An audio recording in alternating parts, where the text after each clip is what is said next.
हम किस तहजीब के नए दौर में रह रहे हैं?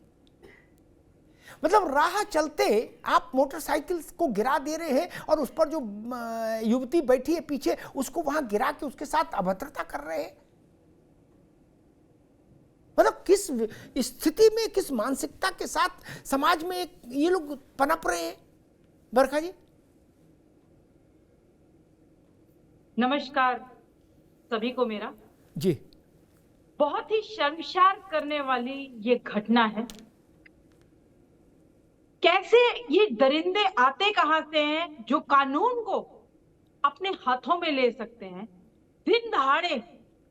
मैं तो महिला की बात सोच रही हूँ। मोटरसाइकिल पे जो बैठा युवक था वो चला रहा, महिला को इतना परेशान कर रहे हैं तो उसको कितनी मुश्किल हो रही होगी उस मोटरसाइकिल को पानी से बाहर निकालने में। कितना वो दृश्य आप सोचिए कि आप में से किसी के परिवार की बेटी वहां बैठी होती तो आप सोचिए कितना दिल दहल जाता है।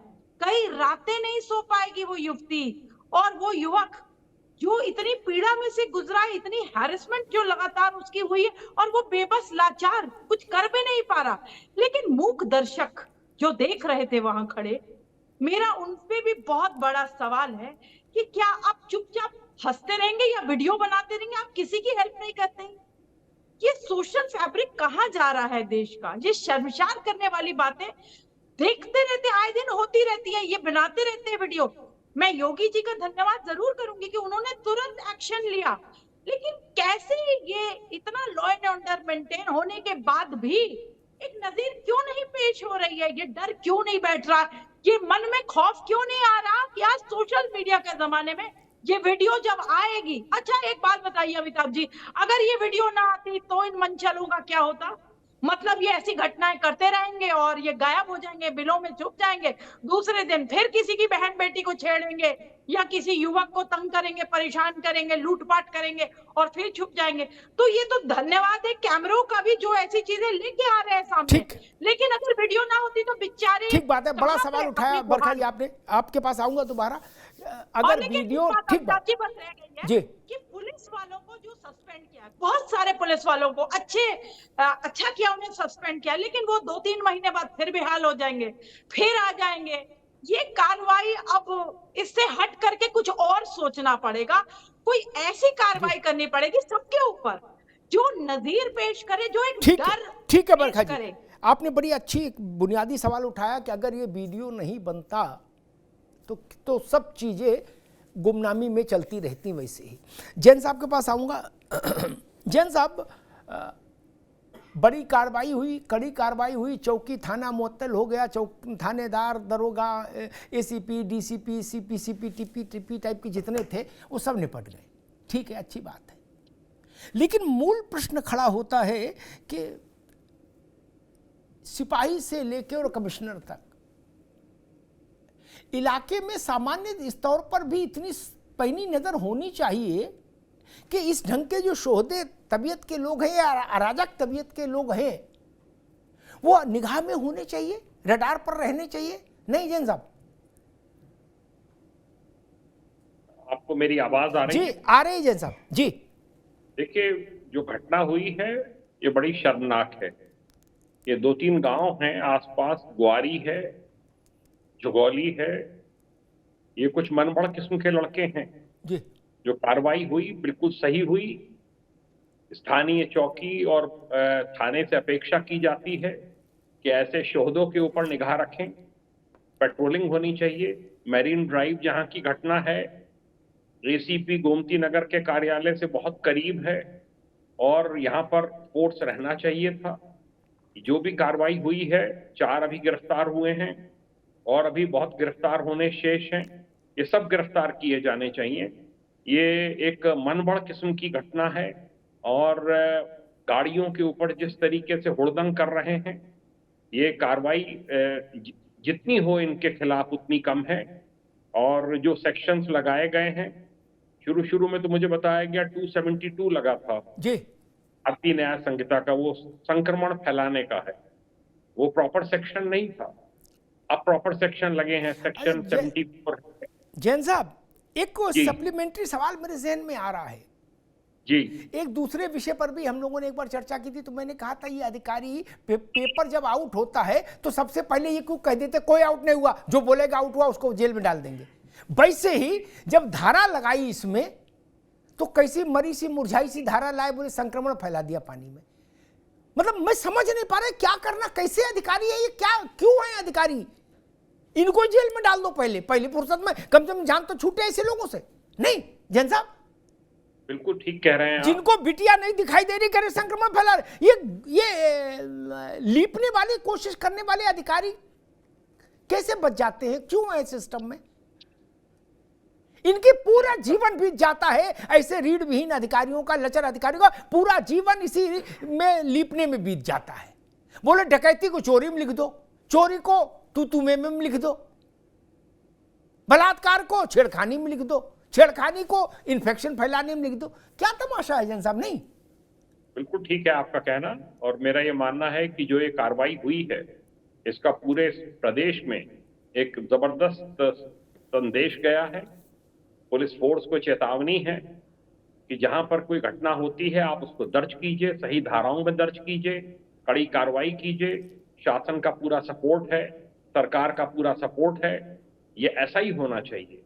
इस तरह की जो घटना कारित हुई है गोमती नगर क्षेत्र में, मैरीन ड्राइव क्षेत्र में, और वो भी एसीपी कार्यालय के बहुत करीब गोमती नगर के, ये बिल्कुल भी अपेक्षित नहीं था। और पर योगी जी ने जो एक्शन लिया है ये इसकी सराहना की जानी चाहिए।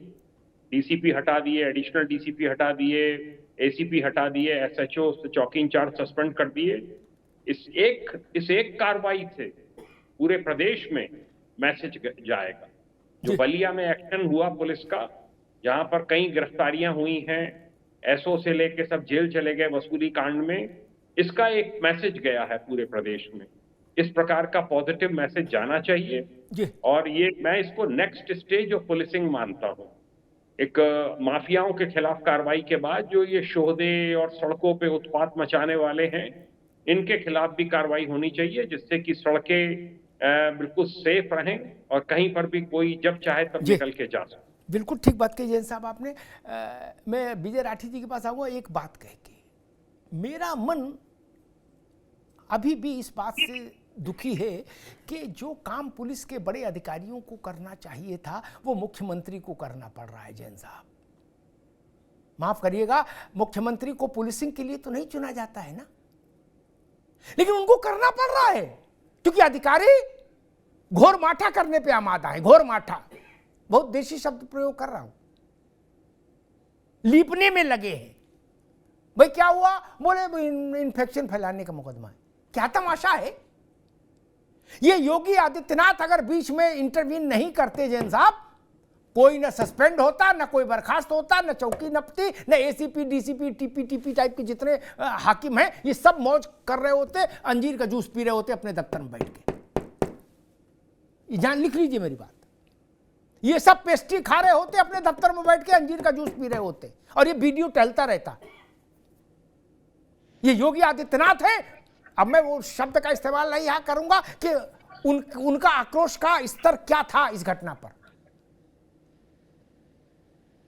तो कंपन में पुलिस ने काम किया, कंपन में जैन साहब, राजी से नहीं किया, सॉरी टू से।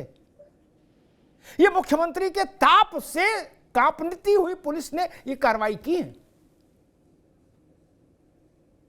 क्योंकि उन्होंने कहा ना एनफ इज एनफ, ऐसा हो गया लखनऊ में ना, फिर तो भागने का मौका ही नहीं था किसी लिपने वाले के पास जैन साहब। नहीं, फिर एसीपी डीसीपी ज्वाइंट कमिश्नर फलाने कमिश्नर जितने भी होते हैं कारकुन, फिर तो किसी के पास भागने का मौका ही नहीं था, क्योंकि ज्यादा बहस करते तो सब नप जाते, सीपी से लेके और सिपाही तक। तो हुआ कि नहीं भैया इसमें शील भंग की धारा भी जोड़ो। दिख रहा है कि शील भंग है जैन साहब। ये कौन सा चश्मा लगाते हैं अधिकारी? हमारे टैक्स के पैसे से तनख्वाह पाते हैं भाई, तमाशा मचा के रखा है क्या देश में? विजय राठी जी, 3 कांड जिनसे प्रदेश में, जिनकी प्रदेश में चर्चा है, और आज मुख्यमंत्री ने भी विधानसभा में उनकी चर्चा की। पहला कांड लखनऊ का, जिसमें उन्होंने 2 नाम बताए जो अपराधी पकड़े गए हैं। अरबाज और प्रवीण यादव, ये क्या? उन्होंने कहा है सद्भावना वाले लोग हैं, इनके लिए हम सद्भावना एक्सप्रेस ट्रेन चलाएंगे और बुलेट ट्रेन भी चलाएंगे, चिंता न करो, बहुत जल्दी बुलेट ट्रेन भी चलाएंगे। दूसरा उन्होंने जिक्र किया हरदोई का, जहां एक अधिवक्ता को घर में घुस के गोली मारी, और जिस व्यक्ति ने गोली मारी, मुख्यमंत्री ने आज कहा है सदन में, वो व्यक्ति समाजवादी पार्टी का पूर्व जिलाध्यक्ष है। और तीसरा उन्होंने कहा फैजाबाद, अयोध्या, जो नए अयोध्या नरेश हैं, अवधेश प्रसाद, फैजाबाद के सांसद, उनके एक राजनीतिक सहयोगी निकटवर्ती व्यक्ति ने एक 12 साल की दलित वर्ग की बिटिया के साथ रेप किया, फिर गैंग रेप कराया। अब जब वो गर्भवती हो गई तो फिर केस खोला। मुख्यमंत्री ने आज कहा है कि ये समाजवादी पार्टी का असली चेहरा है। राठी साहब कैसे रिस्पॉन्ड करेंगे? उन्होंने 3 उदाहरण दिए और कहा कि तीनों को आप देख लीजिए। बोले मैंने गलत नहीं कहा था 2 दिन पहले कि महिला सुरक्षा के लिए समाजवादी पार्टी के लोग खुद ही खतरा है। विजय राठी साहब। देखिए ऐसा अमिताभ जी, मैं एक चीज बता दूं आपको, योगी आदित्यनाथ जी जो हैं वो थोता चना और बाजे घना वाली भूमिका में रहते हैं हमेशा जी। पहले क्या होता था, अगर समाजवादी पार्टी के टाइम पे कोई घटना हो जाए तो हमेशा अखिलेश यादव जी का फोटो लगा करके और जिम्मेदारी तय करते थे लोग उनकी, चाहे वो पूरी मीडिया हो। लेकिन आज क्या है, इस सवाल में कोई भी नहीं चाहता कि ये घटना क्यों हुई, उनके घर के बराबर में हो गई, वो सवाल बड़ा नहीं रहा। आज बड़ा ये हो गया कि देखे देखे घटना हो गई, कोई बात नहीं, योगी जी ने कर क्या दिया, योगी जी ने एक्शन ले लिया। और मैं जानता हूं राजनीति है, घटना क्यों हुई इस पे वो कभी विचार नहीं करेंगे, सिर्फ इसी को जोड़ेंगे किस तरीके से इनका कनेक्शन झूठा सच्चा समाजवादी पार्टी से दिखाया जाए। उनकी पीड़ा मैं समझता हूं, उनकी अपनी कुर्सियों को उतरा, बहुत दुख और दर्द भरा हुआ योगी जी के टाइम। इस समय उनके दिल में उत्तर प्रदेश की चिंता नहीं है, उत्तर प्रदेश का तो सर्वनाश होना तय है उनके राज में। उन्होंने छोड़ दिया अनाथ लावारिस उत्तर प्रदेश को, तो कुर्सी बचाने में कभी दिल्ली, कभी उनके डिप्टी सीएम, और घटना उनके बगल में हो गई। उसके बाद जवाबदेही किसकी तय हो, इस पे सवाल नहीं है। सवाल ये है, अभी देखना, अभी प्रवक्ता बोलेंगे समाजवादी के टाइम पे 5-7 साल पहले ये होता था, तब वो होता था, आज के समय पे कोई बात ही नहीं होगी। अरे सवाल ये बनता है सर कि इनके घर के बराबर में इतनी बड़ी घटना हो गई, आप उसकी जिम्मेदारी लो ना। हमने तो बहुत सारी योजनाएं चलाई थी, आपने उसकी जिम्मेदारी कहां ली? और आप खड़े होकर के आप तो वो हैं जो सदन में रोते हो खड़े होकर, आप कौन सी बुलेट ट्रेन चलाते हैं? माफियाओं के लिए अगर आप बुलेट चला देते तो आज ये हालत नहीं होती। जिस समय में मेरठ में नए एसएसपी ने ज्वाइन किया अमिताभ जी, उस समय धड़ाधड़ मर्डर, हत्या, डकैती, लूट, उसके मेरठ में अपराधियों ने स्वागत किया नए एसएसपी का। और ये हर जिले में यही हाल है। ठीक है, धन्यवाद में लग जाए। ठीक है राठी जी, ठीक है बरखा जी रुकिए, मैं ओपी सिंह जी के पास चलूंगा। ठीक, रुकना होगा। ठीक है, ठीक है राठी साहब, ठीक है। 5 साल पहले क्या हुआ था छोड़ दीजिए, लेकिन ये 3 घटनाएं हैं। ठीक है राठी साहब, 3 घटनाएं हैं। अगर आप समाजवादी पार्टी का जिलाध्यक्ष, पूर्व जिलाध्यक्ष घर में घुस के वकील को गोली मारने के मामले में अंदर जा रहा है, तो उसको तो झुठला नहीं सकते ना, कोई हो कैसे झुठला देगा? और अगर जो वो व्यक्ति जिसने बच्ची के साथ गैंगरेप करवाया और बलात्कार किया दलित परिवार की बिटिया के साथ, उसको गर्भवती कर दिया 12 साल की बच्ची को, उसका कनेक्शन निकल रहा है, संपर्क निकल रहा है, फोटो निकल रहे हैं, वीडियो निकल रहा है फैजाबाद के सांसद के साथ, तब कैसे उन चीजों को नकारा नहीं, विजय भी नहीं आएंगे दोबारा, उन चीजों को नकारा नहीं जा सकता, ये तो मान के चलिए। बेहतर तरीका होता है ऐसे लोगों से पहली फुर्सत में पीछा छुड़ाओ और कह दो भाई इनके 4 डंडे मेरी तरफ से भी मारो। ये कर नहीं रहे, बाकी चीजों में घूम रहे हो। अच्छा तरीका ये था, कहते भाई इन सबके 4 डंडे सपा की तरफ से भी मारो, क्या तो आपका चेहरा सुर्खरू हो जाता, लेकिन आप बोले नहीं। अरे ये बोलना चाहिए था ना कि हमारा जिलाध्यक्ष पकड़ा गया है, हम कह रहे हैं 4 डंडे और मारो, 4 दफा इस पे और लगाओ, गैंगस्टर लगाओ, एनएसए लगाओ, बोलना चाहिए था। किसी को घर में घुस के गोली मार देगा वकील को। इसलिए मैंने कहा राजनीति में भी हमको एक सीमा रखनी पड़ती ना, भाई जो चीज जनता को समझ में आए वैसा तो आचरण रखो। खैर